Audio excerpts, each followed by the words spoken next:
Olá, meus queridos, estamos aqui para mais um dia de aula. Eu espero que ao assistir essa aula, vocês estejam bem, estejam dispostos, interessados em aprender algo novo. Vocês vão pegar o livrinho de história de vocês e vão abrir na página 88 e 89.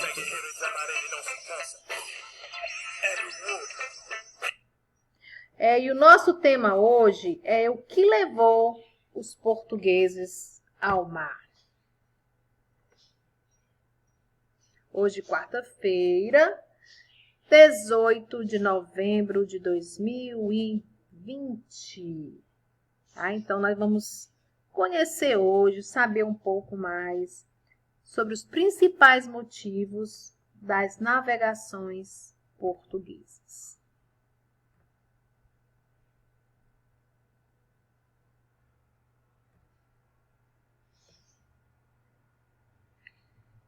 E um dos motivos foi, a busca por especiarias e artigos de luxo e o objetivo de enriquecer rapidamente, tá? As especiarias, nós já vimos na aula passada, que eram temperos, que eram trazidos da Índia, lá na Ásia. Eles traziam cravo, traziam açafrão, pimenta e outros mais. E outro motivo foi a intenção de converter outros povos ao cristianismo. Tanto que quando eles vieram para o Brasil, que chegaram ao Brasil, eles trouxeram os padres jesuítas para catequizar os índios. Mesmo sabendo que os índios tinham outra religião, acreditavam em outros deuses. Mas eles trouxeram os jesuítas e catequizaram muitos índios e ensinaram o português para os indígenas,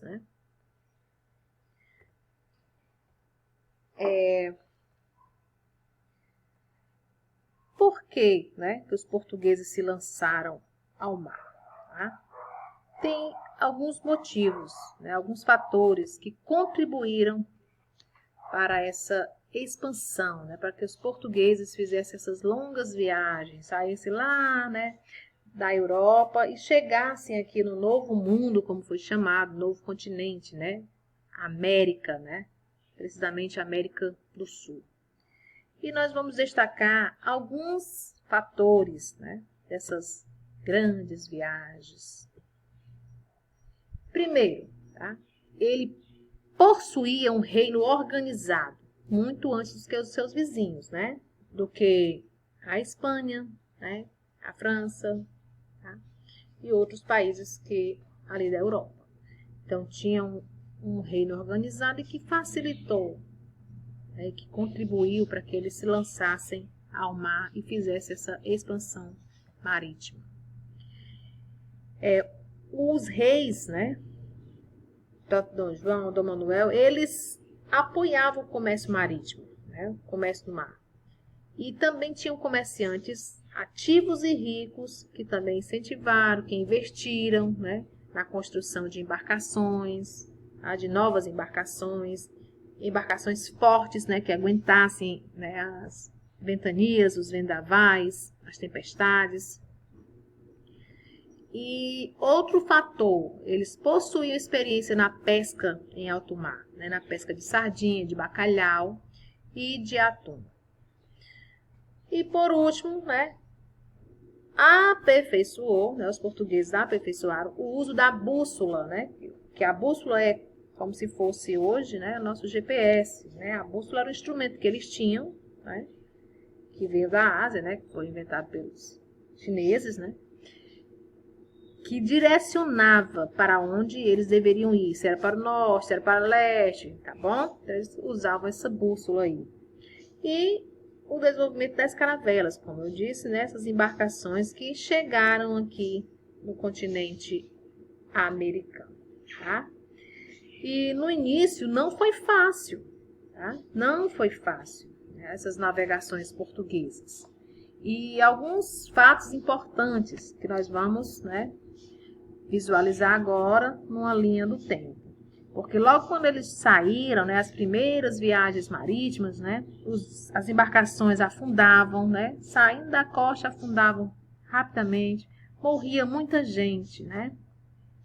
E apesar disso tudo, os portugueses eles conseguiram contornar a África, tá?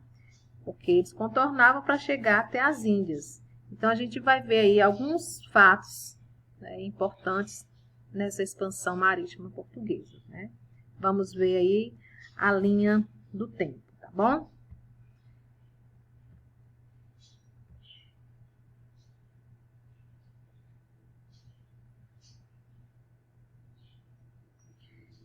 Os portugueses na costa atlântica da África, né? De 1443 a 1488. E aí vocês, né, podem ver aqui, ó, saiu aqui de Lisboa. O porto de Lisboa era bem movimentado na época, tá?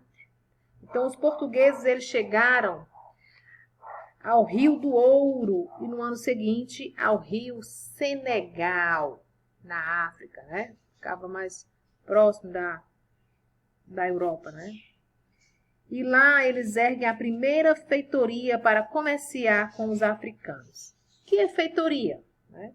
Eles eram uns armazéns fortificados, onde eles comerciavam o quê? O ouro, marfim, sal, pólvora, pimenta e também, infelizmente, comercializavam escravos, né? E nós sabemos a triste história dos nossos irmãos afrodescendentes aí, dos africanos que vieram para o Brasil, né? Muitos deles não conseguiram nem chegar aqui porque morriam naquelas embarcações, né? Nos grandes navios negreiros, tá certo? E vamos aqui continuar. Em 1482, eles erguem o Castelo de São Jorge da Mina e inicia a exploração do Congo, ó, aqui o Congo, certo? Quase aí na África Central. Em 1488, Bartolomeu Dias, né, que era um grande navegador, contorna o Cabo das Tormentas. Vejam aí, sai de Portugal aqui e vem lá aqui, ó, ao sul da África, aqui, pelo Oceano Atlântico, tá? Que ele chamou o Cabo das Tormentas, porque ele enfrentou várias tempestades. E aí Dom João II, né, chamou o Cabo da Boa Esperança, aqui, ó, em 1488, certo?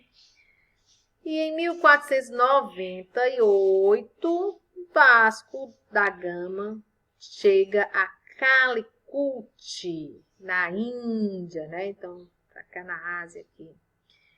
E de onde voltou com navios carregados de pimenta, viu? Pimenta naquela época, né, valia muito e eles comercializavam. E depois, em seguida, né, em 1500, Cabral chegou ao Brasil, né, que a gente vai conhecer mais a fundo essa história aí. E com isso, Portugal constituiu um grande império com terras em 3 continentes, né? Então, Portugal tinha colônia na África, na Ásia e na América.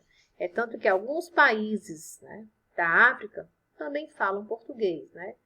Nós temos a Angola, Moçambique, né? Esses países, eles falam a língua portuguesa, tá bom? E essa expansão, como foi colocada aqui, né, contribuiu para que Portugal criasse um grande império, tá? E, como foi colocado também, ele construía essas feitorias, né?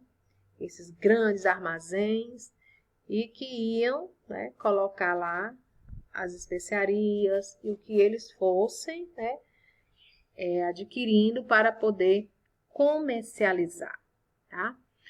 Vocês também têm aí um vídeo, né, um curtinho vídeo que fala também um pouco dessas grandes navegações, né, das histórias que eram contadas, né, dos monstros que surgiam nos mares, e que é interessante que vocês assistam, tá?